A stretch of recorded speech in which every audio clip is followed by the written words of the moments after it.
Hello friends, Radhe Radhe, जय श्री कृष्ण। कैसे हैं आप सब। तो मैं आज आ गई हूँ मार्केट क्योंकि मुझे एक कागज़ बनवाना था। और सबसे पहले हम लोग जब कागज़ की दुकान में गए तो उन्होंने बोला कि भैया थोड़ा सा टाइम लगेगा। हम कहे ओके, हम कहे चलो कुछ खा पी लिया जाता है। उसके बाद मैं आ गई थी। तो सबसे पहले हमें खाने को मिला टिक्की चाट, जो कि मुझे बहुत ही ज़्यादा पसंद है। लेकिन यहाँ पे इतना जल रहा था और सीधा हाथ में पकड़ा दिए। ये नहीं कि नीचे कुछ पेपर वेपर लगा दें। और यहाँ पे बच्चे भी बैठ के इंतज़ार कर रहे थे और अंकल यहाँ पे भी बना रहे हैं, क्योंकि इनकी दुकान पे बहुत ही ज़्यादा भीड़ रहती है। क्योंकि इनकी दुकान में जाने के बाद, छोटा सा दुकान है लेकिन जाने के बाद ना मूड फ्रेश हो जाता है। और मैं यहाँ पे बैठी थी तो ये बच्चे का ना पैसा गिर गया था। तो मैं अभी इसको थोड़ा सा ना चिढ़ाने वाली हूँ। मैं इसको दूंगी नहीं एक बार में। लेकिन अब देखो ये रोती है कि नहीं रोती है, लेकिन ये मुझे तो लगता है रो ही देगी भाई। मैं तो इसको पैसा ही नहीं दे रही इसका। ऐसे हम लोग के भी साथ में बचपन में ऐसा बहुत होता था कि अगर हम लोग के हाथ से एक आध पैसे अगर छूट जाते थे तो कोई अगर ले लेता था तो रो रो के बुरे हाल हो जाते थे। अब देखो इसका रोना चालू हो गया है। तो मैं भी इसको ही देती हूँ, क्योंकि अगर इसने रोना स्टार्ट कर दिया तो बहुत बड़ी प्रॉब्लम हो जाएगी। इस वजह से ना मैंने इसको इसका पैसा दे दिया। उसके बाद फ्रेंड्स, अब हम लोग खाएंगे अपना टिक्की चाट, क्योंकि खाने का बहुत ज़्यादा मन कर रहा था। बाहर और कुछ खाओ नहीं तो मज़ा नहीं आता। इस वजह से अब हमने खाना स्टार्ट कर दिया। और एक दीदी आई थी येलो कलर का सूट पहन के। इनको देख के इतना ज़्यादा हंसी आ रही थी, लेकिन ऐसे हंस नहीं सकते ना, अच्छा नहीं लगता।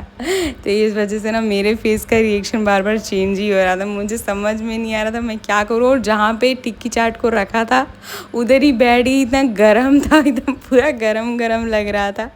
तो उसके बाद हम लोगों ने पानी पिया, क्योंकि वो बहुत ही ज़्यादा तीखा था टिक्की चाट। एक बार तो उसमें मीठा चटनी डाल दिए थे। मैंने बोला मीठा नहीं पसंद है, तीखा डालो। तीखा इतना ज़्यादा डाल दिया कि बहुत ज़्यादा तीखा हो गया। उसके बाद अब हम लोग पानी वगैरह पी रहे थे। अब मैं सोच रही थी कि मैं क्या ही खाऊं।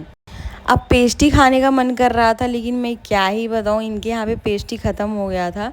लेकिन मैंने सोचा जाने दो, पेस्ट्री नहीं खाते हैं, कुछ और खा लेते हैं। लेकिन इतना तीखा कि पूरा माहौल ही ख़राब हो गया था भाई। और यहाँ पे हर चीज़ें, और ये जो बर्थडे में लगाने वाला होता है ना रावण के जैसे एक मुकुट, वो तो मुझे बिल्कुल भी नहीं पसंद आता। इनकी दुकान पे 3 चीज़ मिलता है। एक तो क्या बोलते हैं उसको, फ्राई राइस, चाउमीन और टिक्की चाट। तो मैंने ये जो टिक्की का आलू होता है ना, मैंने बोला वही सिंपल दे दो चटनी के साथ में।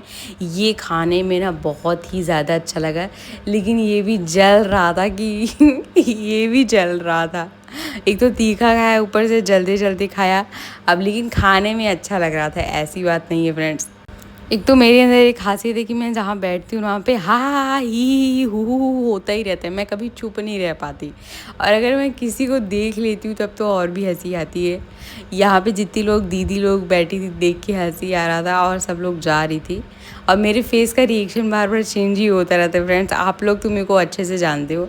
तो अभी हमारा सब कुछ फिनिश हो गया। अब मेरे अंदर कुछ भी खाने की हिम्मत नहीं है। अब सीधा चलते हैं अपने काम पे। और जाते जाते मैंने देखा कि इन दोनों बच्चियों ने चाउमीन खाना स्टार्ट कर दिया था। तो मैंने सोचा कि अब इनके चाउमीन को थोड़ा सा छीना जाए। लेकिन ये लोग फिर से बी पी कर रही थी। मैंने बोला जाने दो, छोड़ दो यार, खाने दो, बच्चे हैं। तो इस वजह से अब मैं चली गई थी सामान लेने के लिए, जैसे चाय पत्ती, साबूदाना, ये वो वगैरह वगैरह, अगरबत्ती, जितने भी मतलब होते हैं घर के सामान, सब कुछ लेने चली गई थी। और अब सीधा ये सामान लूँगी और कागज़ लूँगी। उसके बाद सीधा चली जाऊँगी घर। राधे राधे, जय श्री कृष्ण।